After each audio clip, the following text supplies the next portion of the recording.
देखिए question number 4।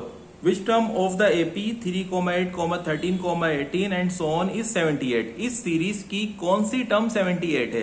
मतलब ये सीरीज इंक्रीजिंग ऑर्डर में है, बढ़ती जा रही है। 3 देन 8 देन 13 देन 18, ऐसे चलते चलते कहीं ना कहीं 78 भी आएगा। तो 78 कौन से नंबर पे आएगा, ठीक है ना, वो निकालना है हमें। देखिए कैसे सोल्व करेंगे हम इसको। एपी हमने नोट करी 3,8, 13, 18 एंड सो ऑन, ठीक है। A equal 3, d equal second term minus first term, 8 minus 3 5, ठीक है ना। अच्छा 78 कोई ना कोई टर्म है इस सीरीज की, तो हमने उसको nth टर्म बोल दिया। nth टर्म कितनी है? 78। कौन से नंबर पे आएगा? n क्या बताता है हमें, किस नंबर पे 78 आएगा, ठीक है। तो n इक्वल हमें निकालना है। हमने इसका nth टर्म का फॉर्मूला लगाया, जिसको जनरल टर्म भी बोलते हैं। A base n equal a plus n minus 1 into d. A base n की वैल्यू लगाई, a लगाया प्लस n माइनस 1, डी कितना दे रखा है? 5। सबसे पहले प्लस 3 इधर आके माइनस का 3 हो गया। 78 माइनस 3 75। अब ये n माइनस 1 के 5 काय में है? मल्टीप्लाई में। ये मल्टीप्लाई से इसके कहा जाएगा? डिवाइड में। n minus 1 as it is.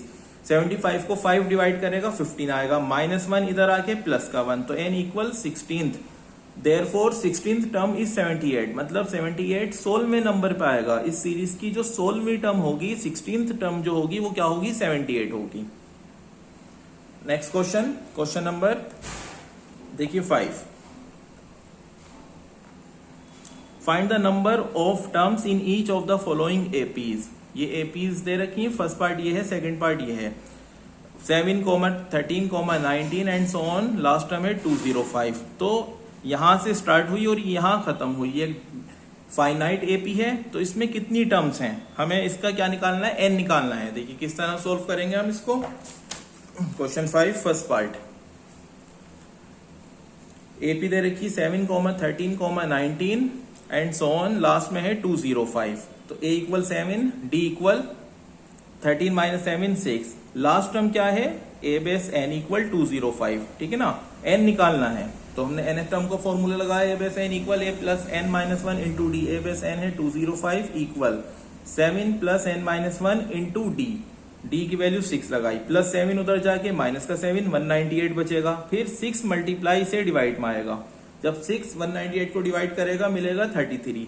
Minus 1 इधर आके प्लस का 1, क्योंकि हमें n निकालना है, तो इस n के साथ में माइनस 1 इसको इधर भेजा, माइनस से इधर आके प्लस का। तो 33 प्लस 1 34, n इक्वल 34। मतलब इसमें टोटल कितनी टर्म्स हैं? इसमें टोटल 34 टर्म्स हैं। टीएच नहीं लगाएंगे इसमें। टोटल कितनी टर्म्स हैं? 7 से शुरू हुई और 205 पे ये सीरीज खत्म हुई, तो कितनी टर्म्स आ रही हैं? 1 2 3, इसी तरीके से ये टोटल 34 टर्म्स मिलेंगी, राइट। अब देखिए इसका सेकंड पार्ट है 18, 15 whole 1/2, 13 and so on. Last में है -47, ठीक है। तो इसमें कैसे करेंगे देखिए ध्यान से। 18, 15 होल 1/2, 13 और लास्ट टर्म है -47। a लिखा हमने, d लिखा 15 whole 1/2 minus 18। Second term minus first term. ये होल फ्रैक्शन को हमने सिंपल फ्रैक्शन में चेंज करा, ठीक है ना। फिर इसको एलसीएम लेके सोल्व करेंगे। d आ जाएगा -5/2। a बेस n -47, n निकालना है, तो a बेस n का फॉर्मूला लगाया, a plus n minus 1 into D. a base n की वैल्यू -47 इक्वल a है 18 प्लस n माइनस 1, d है -5/2। पहले प्लस 18 इधर आके माइनस का 18 हो जाएगा। Minus minus plus sign minus का, -47 माइनस 18 -65। अब ध्यान से देखिए, -5 मल्टीप्लाई में है तो डिवाइड में आएगा, और 2 डिवाइड से इसके मल्टीप्लाई में जाएगा। देखिए माइनस से तो माइनस कैंसिल हुआ, समझिए ध्यान से। फिर 5 ने 65 को डिवाइड करेगा 13 जा, 13 2 जा 26, -1 इधर आके प्लस का 1, तो n इक्वल 27, ठीक है। टीएच इसमें नहीं लगाएंगे। टोटल टर्म्स कितनी है? 27 टर्म्स हैं। ऐसी सीरीज जो 18 से शुरू हो और -47 पे खत्म हो, और जिसका कॉमन डिफरेंस -5/2 है, तो उसमें टोटल कितनी टर्म्स होंगी? 27 टर्म्स होंगी।